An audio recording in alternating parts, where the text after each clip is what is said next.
Hello बच्चों, मैं विमल sir SBM classes में आपका स्वागत है। मैं आज आपको बहुत ही महत्वपूर्ण चैप्टर है आपके क्लास 10th के जो बहुपद चैप्टर है, और बहुपद चैप्टरों में से ऐसे कुछ सवाल हैं जो कि क्लास 10th में पूछे जाते हैं।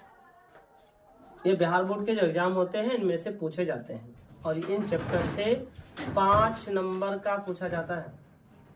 मैथ ऐसा सब्जेक्ट है जिसे रटा नहीं जाता, समझा जाता है, बाकी ऑल सब्जेक्ट से अलग है।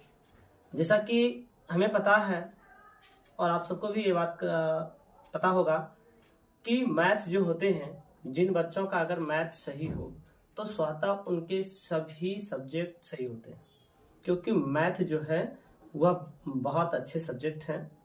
समझ में आने पर बच्चों की जो मंडली जो होता है ना कि वह खुश होते हैं कि आज उनसे सवाल बन गया, वह खुश होते हैं। चलिए, तो आज मैं आपको बहुपद के बहुत सारे बातें पर बात करते हैं। तो ये जो बहुपद है ना, इन्हीं पर, और ये पहला सवाल है, देखिए बोर्ड पर लिखा हुआ है पहला सवाल। तो ये सवाल तो ठीक है, मैं इससे पहले आपको कुछ बहुपद से संबंधित जो सूत्र होती है वह सूत्र मैं आपको बता दूं, और आप भी लिखिएगा। तैयार रहिए, कलम और कॉपी लेकर के बैठिए। जो समझ में नहीं आएगा वह कमेंट में जरूर लिखिएगा। सबसे पहले आप अपने चैनल को सब्सक्राइब कर लें, ताकि जितने भी वीडियो मैं बनाऊं आपको सबसे पहले आप तक पहुंचे। बहुपद के लिए एक सूत्र है। बहुपद के लिए जो सूत्र है मैं लिखता हूं, इधर सवाल ऐसे बोर्ड पर लिखा हुआ है, मैं इधर लिख देता हूं, आप भी लिख लीजिएगा, फिर मैं इसे मिटा दूंगा। ठीक है, तो दो सूत्र होता है बहुपद के लिए, एक शून्यकों के योग बराबर और एक शून्यकों का गुणनफल बराबर। ठीक, और इसका पहला सवाल देखिए क्या कह रहा है इसमें। निम्न द्विघात पदों के शून्य ज्ञात करना है। कहता है निम्न मतलब नीचे लिखा हुआ, द्विघात बहुपद लिखा हुआ है यहाँ पर ना। द्विघात बहुपद क्या होता है आपको तो पता ही है। तो द्विघात बहुपद लिखा हुआ है, कहता है शून्य ज्ञात करना है। इनके पहले हमें शून्य ज्ञात करना है, और उनके बाद कहता है कि शून्यंकों तथा गुणांकों के बीच के संबंध की सत्यता की जांच कीजिए।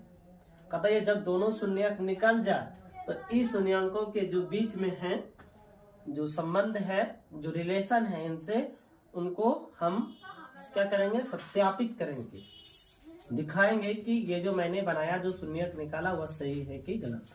ठीक है, तो सबसे पहले ये जो दी हुई सवाल है इनका हम शून्य ज्ञात करेंगे। तो आपको गुणनखंड निकालने आता ही है, अगर नहीं आता तो इन्हें समझिए, देखिए ध्यान से, सीख जाते हैं। सबसे पहले देखिए कि यहाँ पर है x² और लास्ट में है -8 ना। तो ये दोनों, ये शुरू वाला को लास्ट वाला को आप गुना कर लीजिए। ऐसे तो कॉपी पे बगल में हम आपको करके बताते हैं, सीखने के लिए, आपको नहीं करना, सीखने के लिए आप अदर जगह रख कीजिएगा। चलिए, तो यहाँ पर शुरू में है आपका x² और लास्ट में है -8। तो यहाँ पर हम गुना करके बताते हैं, x² गुना -8, ये दोनों को गुना करते हैं तो क्या मिलता है हमें, 8x² मिलता है, या माइनस था तो माइनस हो गया ना। अब आप यह देखिए कि कितना गुना कितना करे, कोई ऐसे दो अंक लेना है आपको, जो कि गुना करने पर आपका ये -8x² होना चाहिए, और वही दोनों अंकों को सरल करने पर, जोड़ने पर या तो घटाने पर, ये आपका ये बीच वाला डिजिट होना चाहिए, यानी कि -2 होना चाहिए। चलिए, इस जगह हम एक स्ट्रक्चर बनाता हूँ। इस स्ट्रक्चर में आपको 2 बॉक्स दे देता हूँ। इस दोनों बॉक्सों में जो भी अंक हम भरेंगे, ये दोनों को गुना करने पर -8x² होना चाहिए, और ये दोनों को जोड़ने या घटाने पर, जोड़ने यानी कि प्लस या माइनस करने पर, मेरा इस बॉक्स में जो लिखता हूं -2, ये -2 होना चाहिए ना, ये -2x। तो कोई अंक ऐसा खोजना है, तो देखिए यहाँ 8 है, 4 दूनी 8, 4 में 2 घटा तो 2 बच जाता है। ठीक, लेकिन गुना करने पर यहाँ पर बड़े अंक होने चाहिए, यानी कि -4 और यहाँ पर 2, इसमें भी अक्स, इसमें भी अक्स, इसमें छिपा हुआ प्लस है, प्लस माइनस माइनस हो गया, 4 दूनी 8 हो गया, अक्स गुना अक्स, अक्स स्क्वायर हो गया क्या।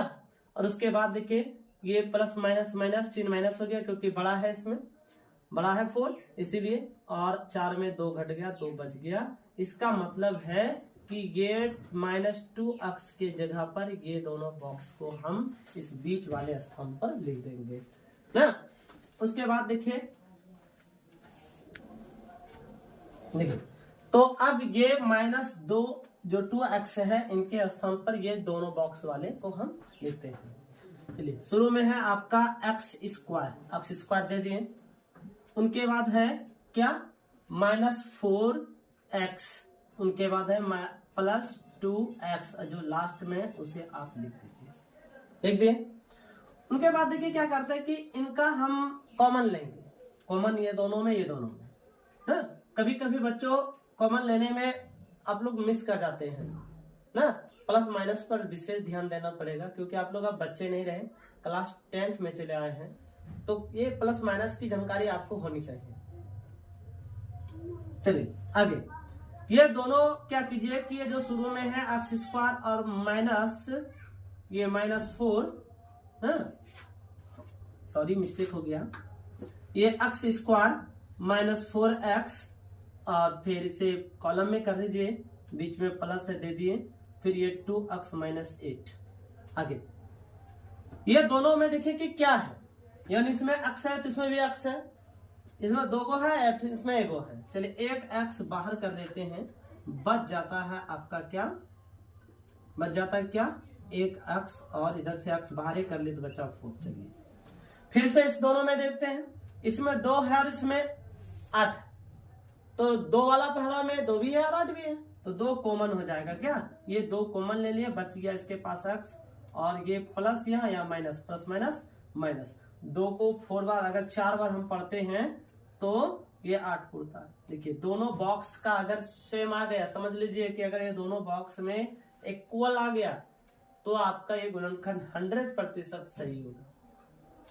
ठीक है, अब आगे इस जगह से क्या करना यह है कि यहां से हम लोग क्या करेंगे, ये दोनों बाहर में जो डिजिट है उसे अंदर कर लीजिए, x +2 ब्रैकेट बंद, फिर ये दोनों कॉलम में से कोई एक लिखना है, क्योंकि दोनों सेम है इसीलिए लिखना है एक।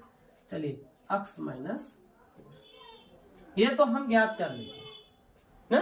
तो अब हमें कहा क्या था कि बहुपदों के शून्य ज्ञात कीजिए, तो शून्य लिखना है, इसमें लिखना है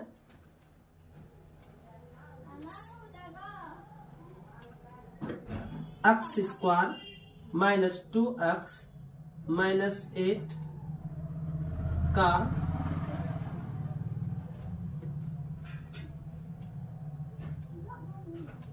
दो शून्यक होगा जब x +2 = 0 और x -4 = 0 होगा तब। ठीक, ये शून्यक होगा, लेकिन जब इसके बराबर में 0 और इसके बराबर में 0 होगा। तो मैंने जो किया वही तो लिखा, आप भी ऐसे ही लिखिएगा। उनके बाद देखिए आगे, तो अब यहां से उतार लीजिए x +2 = 0, ये वाला उतार लीजिए, और दूसरा x -4 = 0। उनके बाद देखिए हम लोग यहाँ बना सकते हैं, इस तरह से इजाद को उधर कर सकते हैं, यानी कि x = 0, ये प्लस में तो -2 हो गया, x बराबर हो गया -2, और दूसरा हो गया यहाँ पर x = 0 +4, क्योंकि माइनस में था तो प्लस आ गया, और बराबर में हो गया 4 ना। ये दो शून्यक आपका निकल गया। तो एक लाइन लिखना होगा आपको ना, एक लाइन आपको लिखना होगा। देखिए इसको मिटाते हैं हम,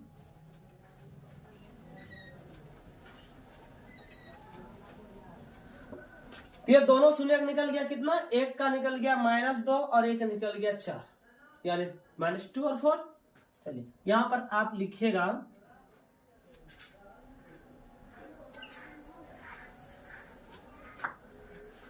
x square minus 2x minus 8 का x square minus 2x minus 8 का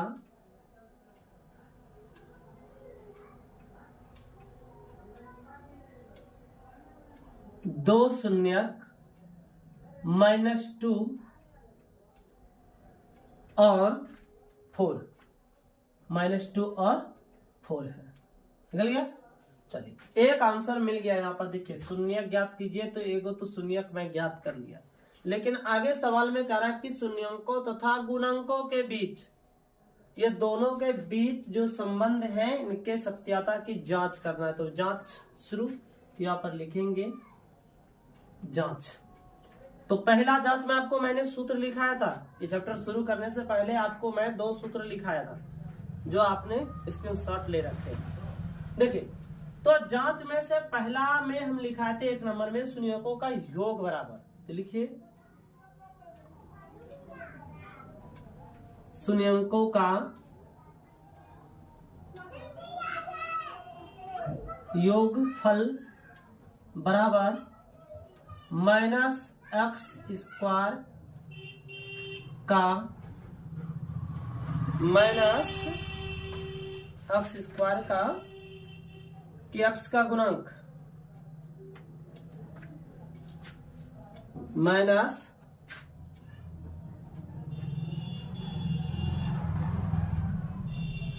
x का गुणांक बटे x स्क्वायर का गुणांक। ठीक है।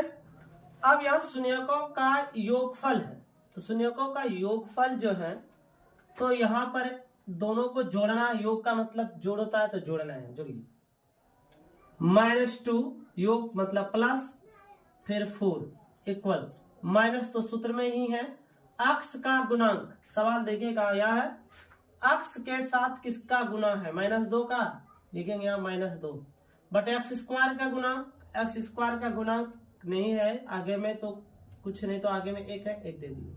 यहाँ हो गया प्लस माइनस माइनस, लेकिन चिन्ह है बड़ा प्लस का, तो यहाँ पर प्लस रह जाएगा, तो इसका मतलब 4 में 2 घटेगा, तो 2 हो गया बराबर माइनस गुना माइनस प्लस हो गया, 2 में भाग देंगे 1 से, तो 2 ही रह जाएगा। देखिए दोनों जांच इक्वल है। नेक्स्ट, अब हम लोग शून्यंकों का गुणनफल बराबर, दोनों जांचना पड़ेगा आपको। शून्यंकों का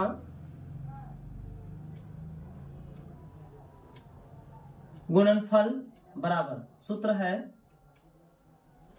ओचर पद बटे x स्क्वायर का गुणांक। तो दोनों को गुना करना है, ये दोनों को, यानी ये दोनों को, यानी -2 × 4 इक्वल ओचर पद बटे, जिसके साथ कोई x y ABCD कुछ ना लगाओ, इसमें यहाँ पर -8 है, तो -8 अपन x स्क्वायर का गुणांक, x स्क्वायर का गुणांक कुछ नहीं, तो 1 छिपा हुआ है इसमें, तो यह 1 हो जाएगा। देखिए यहाँ 4 दूनी 8, माइनस था तो माइनस, बराबर यहाँ पर हो गया -8 भाग दिए, तो चलिए ये हो गया आपका प्रूफ्ड, ये प्रूफ्ड है, आंसर देगा प्रूफ्ड।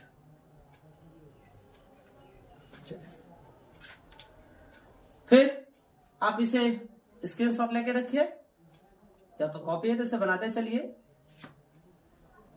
फिर इनका सेकंड सवाल चलते हैं।